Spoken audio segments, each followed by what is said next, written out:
Ang point lang naman ng mga babae, huwag nyo kasi papasukin yung puso nila kung paglalaruan nyo lang din sila. Alam mo, pare, naiintindihan ko ng sobra yung mga babae. Tangina pre! Kunyari ako, above ka, niligawan kita.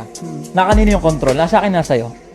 Nasa'yo. Nang ina nasa iyo, pwede mo akong kikibuhin ka. Nasa babae, Di bro. ba? Nasa babae. Kinibo mo ako eh. Dinala kita sa dinaan kita sa mga date, matatamis na salita, binola-bola kita.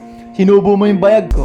Tinutukan ba kita ng jungle bolo? May pamumwersa ba? Wala. Yun ang mali mo, tol. Binobola-bola mo kasi ang mga babae. Hindi mo naman pala Paano mamahal. mo makukuha yun? Ano? Bobolahin lang sila pre, or hindi lang sila ide-date to marry kapag ganong aura yung pinapasingaw nila. Kahit tayo, ganto na tayo, hindi natin mimisyonin yun na gaguhin. Kasi alam natin yung aura niya, pang-asawahan.